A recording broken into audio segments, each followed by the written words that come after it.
जंगल में पहुंचे। उस जंगल में एक बांस की भरी लगी थी। बांस खड़े थे बहुत सारे। उन्हीं बांस की भरी में एक काला नाग फंसा हुआ था। काला नाग फंसा। ब्राह्मण को दया आ गई। ब्राह्मण ने कहा राम राम राम, ये सांप बेचारा कई दिन से भूखा प्यासा बांस की झड़ी में फंसा है, मर जाएगा, तो क्यों ना इस सांप को बाहर निकाल दें। सो संत जी ने, पंडित जी ने भक्ति भाव में आकर के सांप को जैसे तैसे बांस की झड़ी से बाहर निकाला। जैसे ही बाहर निकाल के छोड़ा, सांप ने कहा पंडित जी हम तो आपको खाएंगे, मनी डसेंगे। संत जी ने कहा बेटा हमने तुम्हें निकाला है, हमने ही तो तुम्हें निकाला है और तुम हमको ही खाओगे। सांप ने कहा महाराज कुछ भी हो, हमारा तो स्वभाव है, जो हाथ लगाए हम तो खाएंगे और तुमने हमें हाथ लगाया है तो हम तो खाएंगे, छोड़ेंगे नहीं। संत जी ने कहा देखो भैया, हमने तुम्हें निकाला, तुम्हारे प्राण बचाए और तुम हमको ही खाओगे। एक काम कर, कोई निकलेगा उससे पूछ लेना, अगर वो कह दे तो खा लेना। इतने में वहां से एक गैया निकली।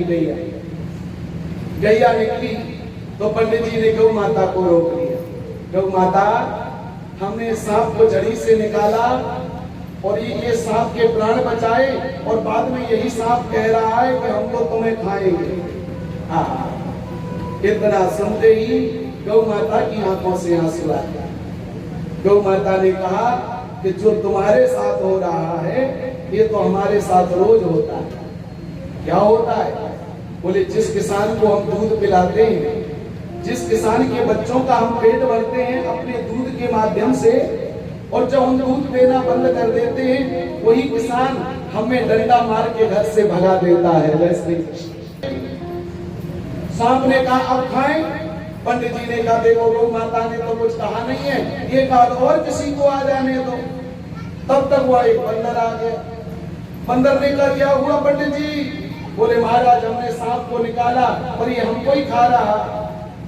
बंदर ने कहा ये सांप था कहां? पंडित जी बोले ये बांस की भड़ी में विदा था, हमने उसमें से निकाला इसको। बंदर बोला पंडित जी क्या बात करते हो, सांप बांस की झड़ी में फंसा ही नहीं सकता, फंसा ही नहीं हो सकता, तुम झूठ बोल रहे हो।